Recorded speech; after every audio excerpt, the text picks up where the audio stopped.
प्रस्तावना। पृथ्वी पर सबसे बड़ा प्रदर्शन। मैंने अपने कॉलेज के वर्ष लॉस एंजलिस के एक बढ़िया होटल में सेवक के रूप में बिताए। वहाँ एक तकनीकी कार्यकारी अतिथि के रूप में अक्सर आया करता था। वह काफ़ी प्रतिभावान था। उसने लगभग 20 वर्ष से कुछ ही अधिक की आयु में वाईफाई का एक मुख्य घटक डिज़ाइन कर पेटेंट किया था। वह कई कंपनियां शुरू करके बेच चुका था और बेतहाशा कामयाब था।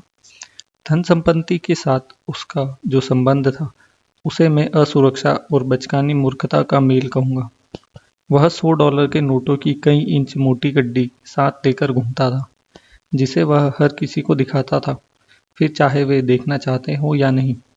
वह बिना किसी संदर्भ के अपनी धन संपदा की खुलकर डींग मारता, खासकर जब वह नशे में धुत होता।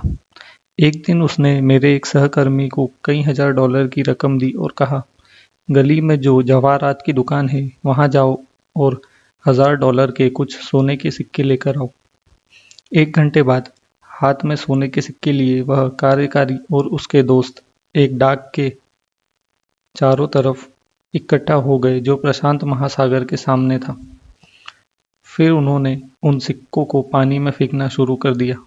वे उन सिक्कों को कंकरों की तरह उछालते और फिर किसका सिक्का सबसे दूर गया इस बात पर बहस करते और ठहाके मारकर हंसते, सिर्फ मनोरंजन के लिए।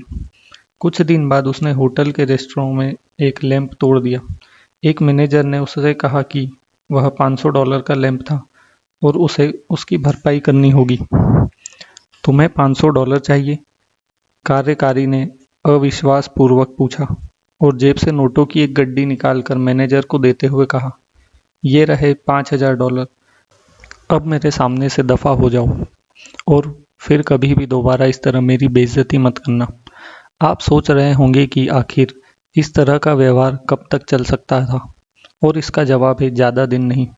कई वर्षों बाद मुझे पता चला कि वह दिवालिया हो गया। इस किताब का आधार यह है कि धन संपत्ति के मामले में आप कितना अच्छा प्रबंध करते हैं, यह इस पर कम निर्भर करता है कि आप कितने होशियार हैं और इस पर ज़्यादा कि आपका व्यवहार कैसा है। और व्यवहार सीखना कठिन कार्य है, उन्हें भी जो वास्तव में होशियार हैं। एक प्रतिभाशाली व्यक्ति जो अपनी भावनाओं का नियंत्रण खो दे एक वित्तीय आपदा हो सकता है। इसका विपरीत भी उतना ही सत्य है। सामान्य व्यक्ति जिन्हें वित्तीय ज्ञान नहीं है धनी हो सकते हैं अगर उनके पास कुछ ऐसे व्यवहारिक कौशल हों जिनके लिए बुद्धिमत्ता की औपचारिक युक्तियों की आवश्यकता नहीं होती। मेरी पसंदीदा विकिपीडिया प्रविष्टि आरंभ होती है। रोनाल्ड जेम्स रीड एक अमेरिकी जनहितैषी निवेशक, जेनिटर और गैस स्टेशन परिचर थे। रोनाल्ड रीड का जन्म ग्रामीण वर्मोंट में हुआ। वे अपने परिवार से हाई स्कूल पास करने वाले पहले सदस्य थे। यह इसीलिए भी और अधिक प्रभावशाली है कि वे प्रतिदिन रास्ते में अन्य लोगों से लिफ्ट लेकर कैंपस जाया करते थे।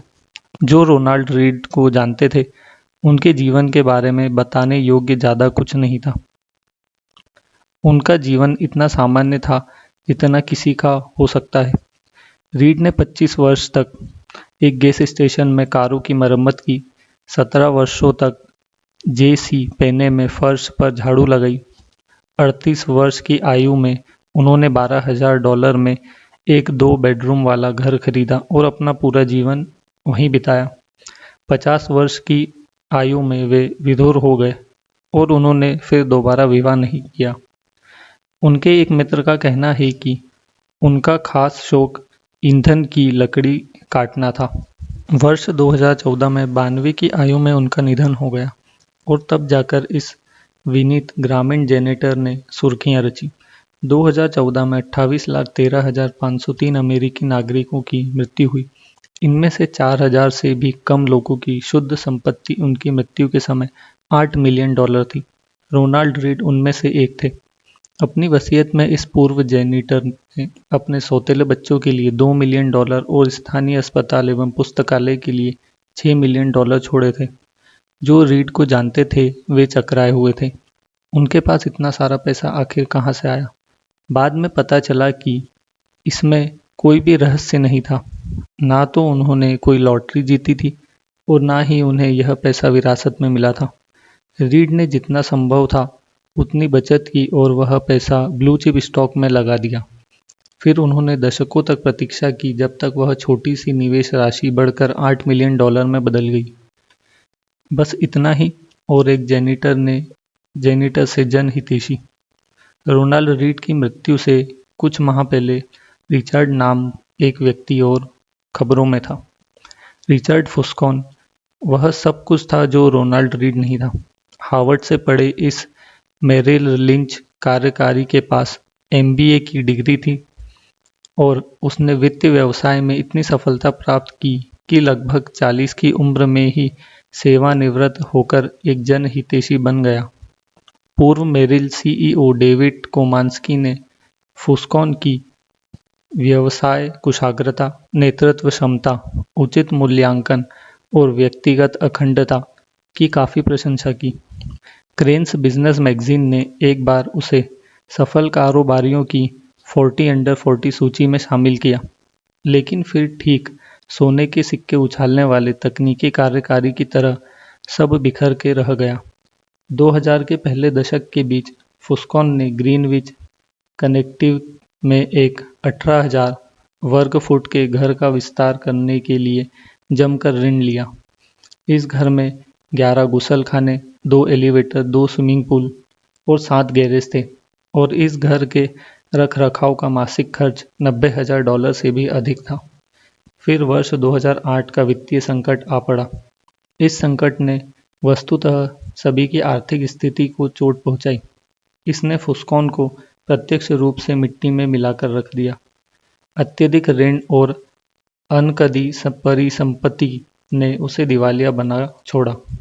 फिलहाल मेरी कोई आमदनी नहीं है, उसने 2008 में कथित तौर पर एक दिवालियापन न्यायाधीश को बताया। पहले उसका पाम बीच वाला घर कब्जा लिया गया। 2014 में ग्रीनविच मैंशन की बारी थी।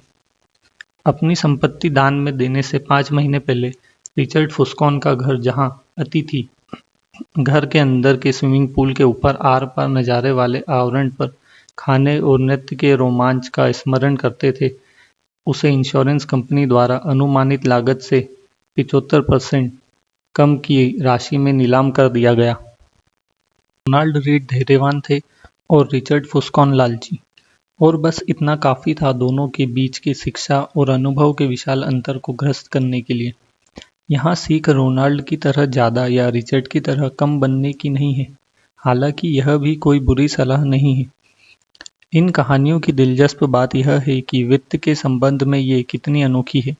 ऐसा कौन सा दूसरा उद्योग है जिसमें एक ऐसा व्यक्ति जो किसी कॉलेज डिग्री, प्रशिक्षण पृष्ठभूमि, औपचारिक अनुभव और संपर्कों के बिना किसी ऐसे को पछाड़ दे जिसके पास सर्वश्रेष्ठ शिक्षा, प्रशिक्षण और संपर्क हो।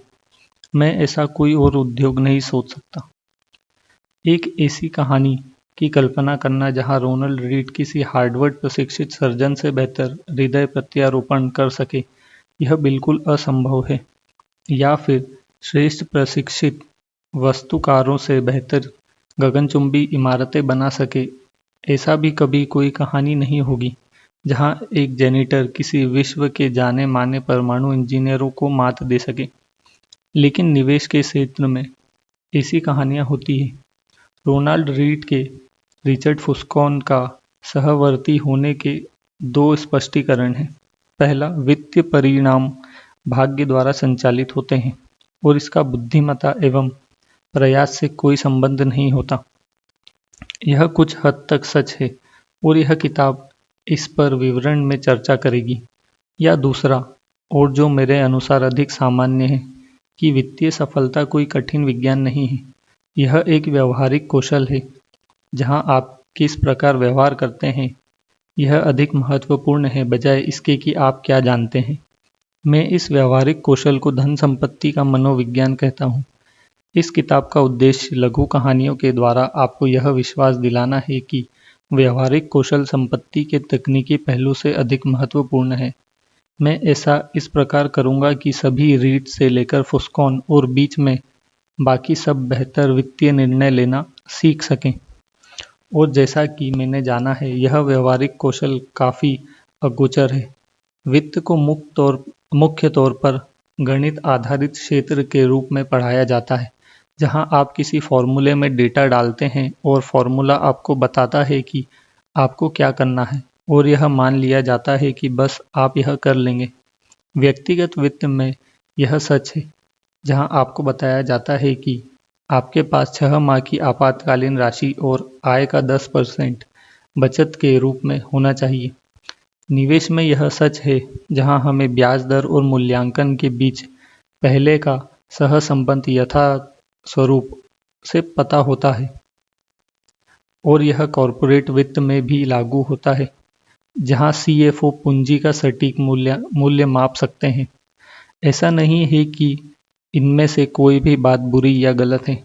बात यह है कि यह जानने से कि क्या करना है, आपको यह पता नहीं चलता कि जब आप ऐसा करने की कोशिश करेंगे तो आपके दिमाग में क्या कुछ होगा। 2 विषय ऐसे हैं जो सभी को प्रभावित करते हैं, फिर चाहे आप उनमें दिलचस्पी रखते हो या नहीं। स्वास्थ्य और धन। स्वास्थ्य सेवा उद्योग आधुनिक विज्ञान की एक विजय है, जिससे विश्व भर में आयु संभवतः बढ़ रही है। वैज्ञानिक आविष्कारों ने मानव शरीर की क्रिया संबंधी डॉक्टरों के पुराने विचारों को पलट कर रख दिया है, और इसके कारण वस्तुतः सभी अधिक स्वस्थ हैं। धन उद्योग, निवेश, व्यक्तिगत वित्त, व्यवसाय आयोजन, यह अलग ही कहानी है। वित्त ने पिछले 2 दशकों में विश्वविद्यालयों से सबसे होशियार दिमाग वालों को बटोरा है। 1 दशक पहले प्रिंसटन स्कूल ऑफ इंजीनियरिंग में फाइनेंशियल इंजीनियरिंग सबसे लोकप्रिय मुख्य विषय था। क्या यह इस बात का प्रमाण है कि इससे हम बेहतर निवेशक बने हैं? मुझे तो ऐसा नहीं लगता।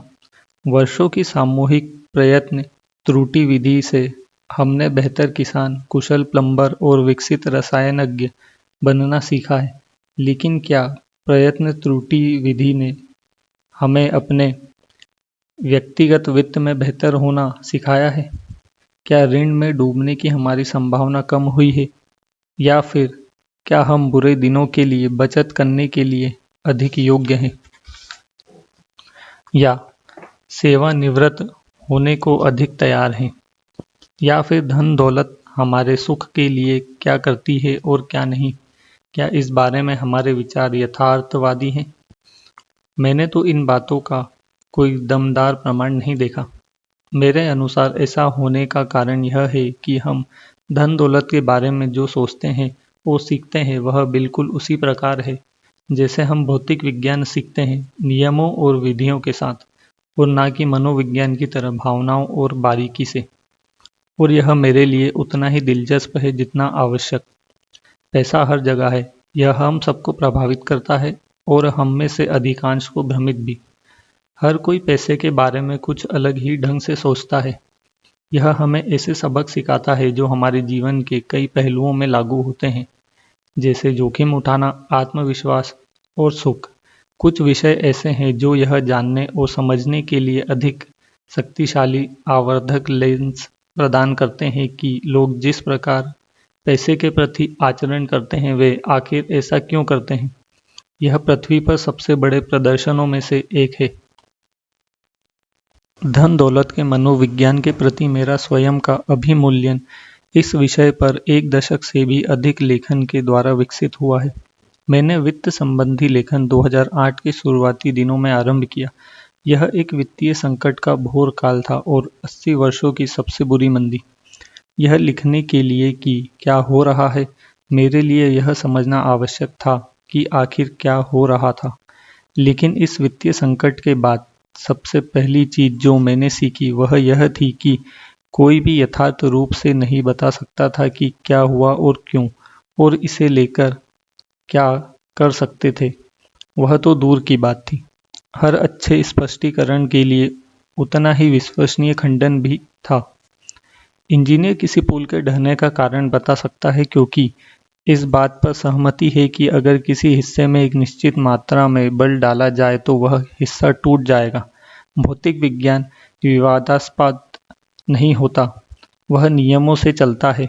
वित्त अलग है, यह लोगों के आचरण से चलता है, और मैं कैसा व्यवहार करता हूँ, यह मेरे लिए सही हो सकता है, पर फिर भी आपको मूर्खतापूर्ण लग सकता है।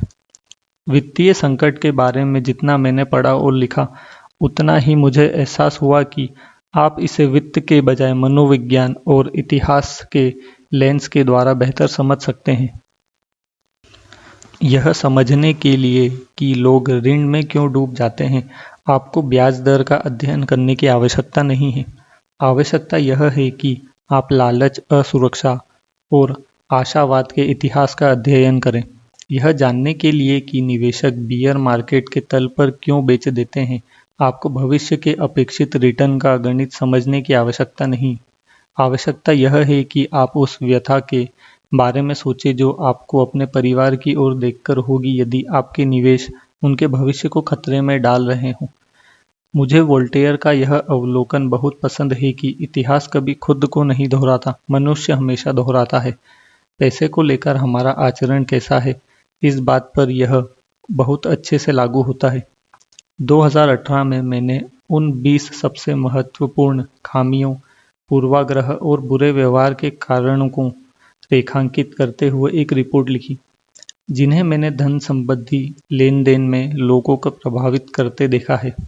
इसका शीर्षक धन संपत्ति का मनोविज्ञान था और लगभग 10 लाख से भी अधिक लोगों ने इसे पढ़ा। इस किताब ने इस विषय का और गहराई से अवलोकन किया है। रिपोर्ट में से कुछ लघु पैसेज बिना बदलाव के लिए गए हैं। आपके हाथ में फिलहाल ये 20 अध्याय हैं, जिनमें से हर एक मेरे अनुसार धन संपत्ति के मनोविज्ञान की सबसे महत्वपूर्ण और अंतःप्रज्ञात्मक विशेषताओं का वर्णन करता है। सभी अध्याय एक मूल्य विषय के इर्द गिर्द घूमते हैं, लेकिन साथ ही अपना एक अस्तित्व भी रखते हैं और स्वतंत्र रूप से भी पढ़े जा सकते हैं। यह एक लंबी किताब नहीं है। आपका स्वागत है। अधिकतर पाठक उन पुस्तकों को समाप्त नहीं कर पाते जिन्हें वे पढ़ना आरंभ करते हैं, क्योंकि अधिकांश इकलौते विषय को 300 पृष्ठों के विवरण की आवश्यकता नहीं होती। इसके बदले मैं 20 लघु बिंदु लिखना पसंद करूंगा, जिन्हें आप समाप्त कर सकें, बजाय एक लंबी किताब के जिसे आप बीच में पढ़ना छोड़ दें। और अब हम आगे बढ़ते हैं।